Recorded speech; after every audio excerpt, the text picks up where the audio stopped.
There is a transaction happening right now that most people never think about. You deposited money into your bank account. Maybe it was your salary. Maybe it was money you saved carefully over several months. Maybe it was both. You put it there because it felt safe, because that is what banks are for, because that is what responsible people do. And the moment that money arrived, the bank got to work, not to protect it, not to hold it safely on your behalf, but to use it, to deploy it, to generate returns from it that you will never see, never be told about, and never be offered a fair share of. This is not a conspiracy. This is not illegal. This is simply how the banking system operates, and it has operated this way for a very long time. The only difference between the people who understand it and the people who do not is not intelligence. It is exposure to information that banks have very little incentive to advertise clearly. This video is that information, delivered clearly, factually, and without exaggeration. Let us start at the beginning, with the basic mechanics of what a bank actually does. When you deposit money into a savings account, you are not simply storing it. You are, in a very literal legal sense, lending it to the bank. The money is no longer yours in the way cash in your hand is yours. It becomes a liability on the bank's balance sheet, something they owe you. And in exchange for lending them your money, they pay you interest. That interest rate, on a standard savings account at most large banks today, sits somewhere between 0.5 and 1% annually, sometimes lower. On $10,000, that is between $50 and $100 per year. Now, here's the part that changes how this feels. The bank takes your deposit and lends it out to other customers at significantly higher rates. A personal loan at 8 to 12%, a credit card balance at 18 to 24%, a mortgage at 6 to 7%, a business loan at 7 to 10%. The difference between what they pay you and what they charge borrowers is called the net interest margin, and it is the primary engine of bank profitability around the world. On your $10,000 deposit, earning 1%, the bank may be generating 7, 8, or even 15% by deploying that money elsewhere. They keep the difference every single day on every single deposit. Across millions of customers, your money is working very hard, just not for you. Now here is where the numbers become genuinely difficult to ignore. Over 10 years, $10,000 in a standard savings account at 1% interest grows to approximately $11,050. Your gain is $1,050 across an entire decade.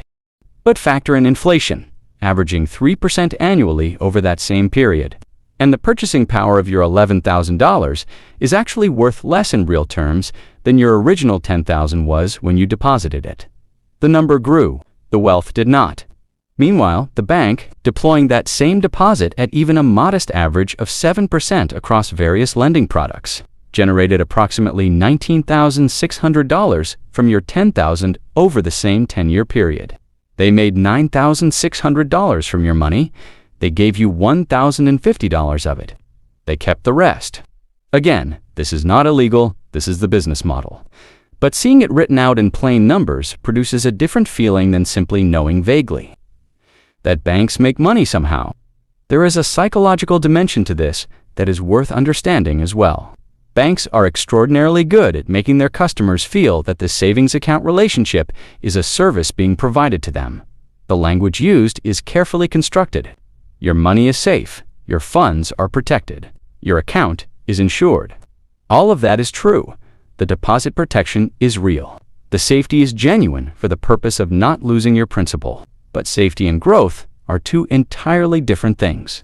And the banking industry has, over decades, very successfully collapsed those two concepts in the public imagination. People feel that their money is being taken care of, when what is actually happening is that their money is being taken and used, with a small fee paid back to them for the privilege of using it. The feeling of security is real. The cost of that feeling, in terms of what the money could have been doing differently, is also real. Now let us talk about what actually exists as an alternative. Not risky alternatives, not complicated alternatives. Simply better informed choices about where different types of money belong. The first and most immediate alternative requires almost no change in behavior at all. High-yield savings accounts offered by many online banks and financial institutions currently pay interest rates that are meaningfully higher than the standard savings account at a large traditional bank, where a traditional bank offers 1% or less. Many high-yield alternatives currently offer rates that are several times higher. The money is still liquid. It is still accessible. It is still protected by deposit insurance in most regulated environments. The only difference is the return. For money that genuinely needs to remain in savings, simply being aware that better options exist and taking the time to move is a low-effort, meaningful improvement. This single step, which requires no investment knowledge and no risk tolerance, is something a significant number of people have never taken.